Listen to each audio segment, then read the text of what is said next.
من يهده الله فلا مضل له ومن يضلله فلا هادي له وأشهد أن لا إله إلا الله وحده لا شريك له وأشهد أن سيدنا وسندنا وشفيعنا ومولانا محمدا عبده ورسوله أما بعد فأعوذ بالله من الشيطان الرجيم بسم الله الرحمن الرحيم ما كان محمد أبا أحد من رجالكم ولكن رسول الله وخاتم النبيين آمنت بالله صدق الله مولانا العظيم وصدق رسوله النبي الكريم الأمين ونحن على ذلك من الشاهدين والشاكرين والحمد لله رب العالمين بلغ الغلا بكماله كشف الهدى بجماله حسنت جميع خصاله صلوا عليه وعليه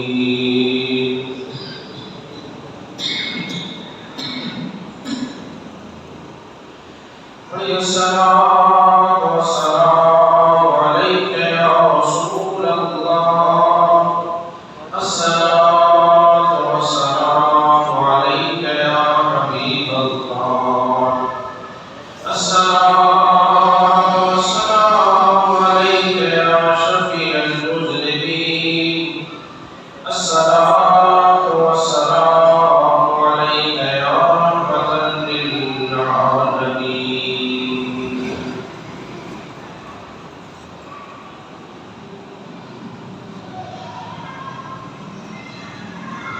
محمد مصطفیٰ نام لے کر جھوم لیتا ہوں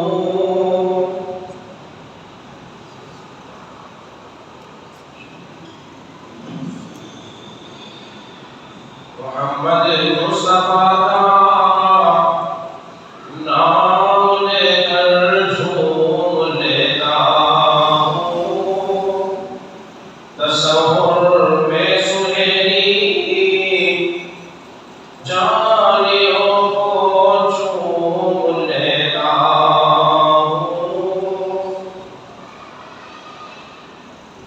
ہوں کبھی اس شخص کے عیبوں کا چرچا ہو نہیں سکتا بھرم جس کا نبی رکھ لے اسوا ہو نہیں سکتا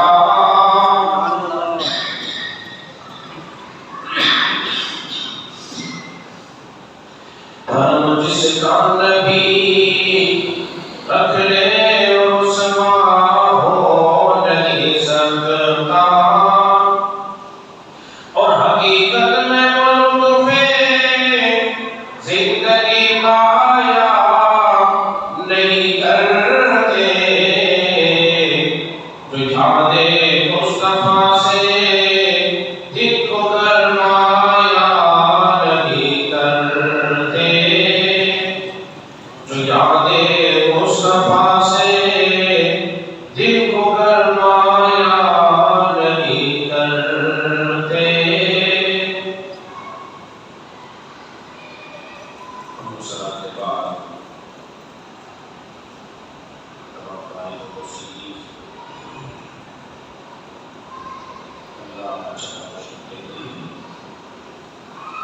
ان کی خالی کی کائنات کی اور ہماری کی کائنات کی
تمام اور کتب سب نیچے وہ عرب کا رہنے والا صحابہ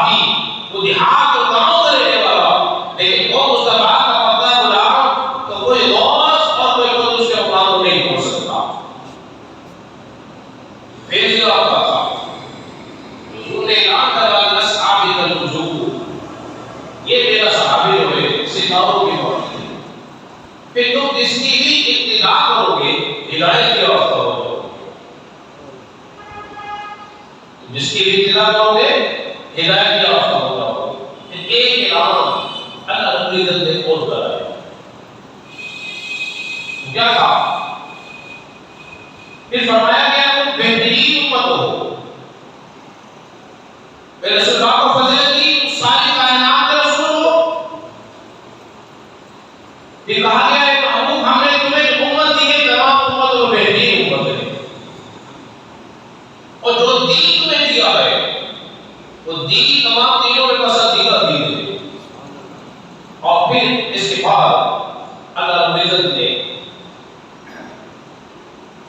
ایک کام اور کیا، ایک اعلان اور کروایا۔ اب اس کے فیصلے کی بات آپ کے سامنے بیان کر رہا ہوں تاکہ مکمل موضوع آپ کے ذہنوں میں رہے۔ وہ کیا اعلان کروایا؟ اعلان یہ تھا الیوم اکملت لکم دینکم واتممت علیکم نعمتی ورضیت لکم الاسلام دینا۔ حضور نے اعلان کر دیا آج میں نے تمہارے لیے تمہارا دین مکمل کر دیا، اور اللہ کی نعمتیں تم پر تمام کر دی ہیں، اور تمہارے لیے دین اسلام کو پسند کر دیا گیا۔ تو یہ کیا تھا؟ دین کی تکمیل کا اعلان تھا، ساتھ ساتھ ختم نبوت کا بھی اعلان تھا۔ اس طرح جو نبی آتا آنے کے بعد کہتا ایک نبی اور آنے والا ہے، جو نبی آتا آنے کے بعد کہتا ہے نبی اور آنے والا ہے، ایک نبی اور آنے والا ہے۔ لیکن حضور علیہ السلام نے کیا فرمایا؟ اللہ نے کیا اعلان کرایا؟ آج میں نے تمہارے لیے تمہارے دین کو مکمل کر دیا، دین ہو گیا مکمل، اب کوئی میرے بعد کوئی نبی نہیں ہے۔ فرمایا ما کان محمد ابا احد من رجالکم ولکن رسول اللہ وخاتم النبیین۔ خاتم النبیین کا اعلان کر رہا ہوں، میں آخری نبی ہوں، اب میرے بعد کوئی نبی نہیں۔ یہ مسلمانوں کا بنیادی عقیدہ ہے، اور ضرورت دین میں سے ہے۔ اگر کوئی شخص ضرورت دین میں سے کسی ایک کا بھی انکار کر دے وہ شخص کافر ہو جائے گا۔ کیا ہو جائے گا؟ وہ شخص کافر ہو جائے گا۔ مثال کے طور پر وہ شخص کہتے کہ میں فرشتوں کو نہیں مانتا، جنت اور دوزخ کو نہیں مانتا، وہ شخص کیا ہوگا؟ بولیے کافر ہو جائے گا۔ کیوں؟ اس لیے کہ ان کا ذکر قرآن کو جو پرانی آیات کا انکار کرے گا وہ کافر ہو جائے گا۔ اللہ نے بتا دیا محبوب ہم نے تمہیں کیا بنا کر بھیجا ہے؟ تو خاتم النبیین بنا کر بھیجا ہے، میرے بعد کوئی نبی نہیں آئے۔ یہ مسلمانوں کا بنیادی عقیدہ، اس عقیدے میں اس کے اختلاف میں سب متفق رہے۔ نبی پاک علیہ السلام کے بعد کوئی نبی نہیں، اور حضور علیہ السلام نے کوئی ارشاد فرمایا۔ لیکن اگر حضور کے بعد کسی نبی کو آنا ہوتا، اگر سوچیے میں آپ کو سمجھا رہا ہوں ایک بات،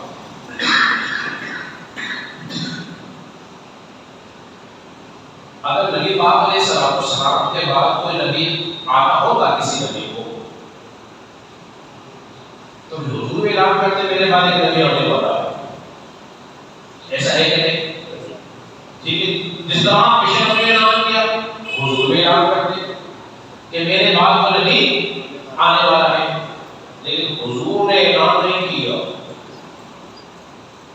اللہ نے قرآن مجید کا نبی نے اعلان کروا دیا ہم نے تمہارے لیے دین کو مکمل کر دیا۔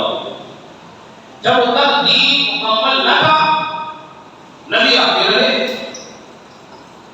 نبی آتے رہے، اس کام کو کرتے رہے، لیکن جب رسول اللہ صلی اللہ علیہ وسلم تشریف لے آئے اللہ نے اعلان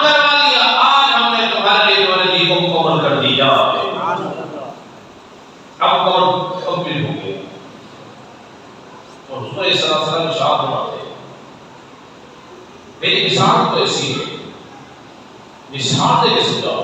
جیسے کسی نے کوئی بہن بنا جاؤ ہر بار جاؤ وہ گھر بہت خوبصورت ہو، وہ گھر بہت خوبصورت ہو، لیکن اس میں ایک اینٹ کی جگہ خالی ہو اور لوگ تعجب کر رہے ہیں اس گھر اور بہن کو دیکھ کے، واہ کتنا خوبصورت ہے، لیکن تعجب کر رہے ہو یہ اینٹ کی جگہ کیوں خالی ہے؟ کہاں سے بھی بن جاتی تاکہ وہ بہن وہ گھر مکمل ہو جاتا.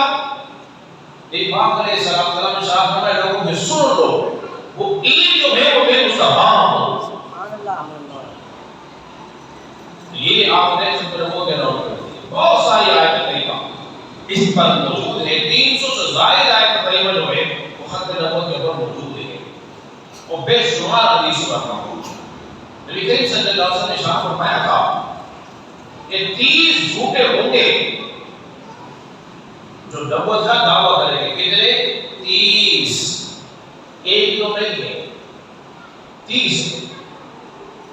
انہی میں سے ایک ہوا جس کا نام ہے سجاد. مسلم کی در حدیث میں موجود ہے جب رسول اللہ صلی اللہ علیہ وسلم کے پاس سے گزرے گا اور حضور نے اسے دعوت دی تم ایمان لے آؤ میری نبوت کا. اس نے کہا ٹھیک ہے میں ایمان لے آتا ہوں تم بھی مجھے نبی کہو. میں نے تمہیں نبی مان رہا ہوں تم بھی مجھے نبی مان لو. میری باپ علیہ السلام نے اس بات کو جواب نہ دیا. صحابہ موجود تھے. کہا کہ رسول اللہ صلی اللہ علیہ وسلم اگر آپ ہمیں حکم دیں تو مجھے قتل کر دیں. فرمایا نہیں چھوڑ دو. علماء نے ایک بات بیان کی ابھی چھوٹا تھا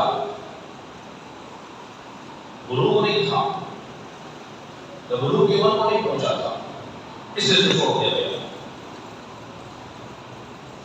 لیکن اس میں وہ دجالی علامتیں ضرور موجود تھی. تو پوچھا گیا تجھے کیا نظر آتا ہے؟ کہتا ہے مجھے اپنا عرش اپنا تخت جو ہے نا وہ پانی پر نظر آتا ہے. آپ نے پڑھا یہ تو شیطانی کام ہے. شیطان کو اپنا تخت پانی پر نظر آتا ہے. پھر دجال کا جب تذکرہ کیا گیا تو اس نے دجال کو پسند کیا برا نہیں کہا. یہ شوق کا باعث تھا. اس دور میں کمال سمجھ جاتی تھی چیزوں کو. پھر اس کی آپ کو اولاد نہ تھی. اس نے خود دجال ہونے کا انکار کیا. یہ لگا دیکھو مجھے دجال سمجھتے ہیں میں نے دجال نہیں. دجال جو ہے مکہ مدینہ میں داخل نہیں ہو سکتا اور میں تو مکہ میں پیدا ہوا ہوں مدینہ جا رہا ہوں. جب مدینہ پیدا ہوا تو مکہ جا رہا ہوں. پھر دجال کے تو اولاد نہیں کہ میرے اولاد بھی ہے. اگر کہ اس نے بھی نبوت کا دعویٰ کیا یہ زمان رسالت نہیں تھا. اس کے بعد دوسرا دعویٰ کرنے والا نبوت کا اس کا نام تھا اسود انسی. کیا نام تھا اس کا؟ اسود انسی اس کا نام تھا. جب رسول اللہ صلی اللہ علیہ وسلم نے حجۃ الوداع خطبہ ارشاد فرمایا وہاں سے تشریف واپس لایا آپ امیر ہو گئے بیمار ہو گئے. جب بیماری کی خبر آگے بڑھی وہ لوگوں تک پہنچی تو جو منافقین تھے ان کو موقع مل گیا اور ان کے اندر یہ حوصلہ پیدا ہو گیا آج ہم اپنا جو ہے نفاق کھل کے ظاہر کر سکتے ہیں. انہی میں سے سب سے پہلے کفر سے لوٹنے کفر کی طرف لوٹنے والا اسی کا نام تھا اسود انسی.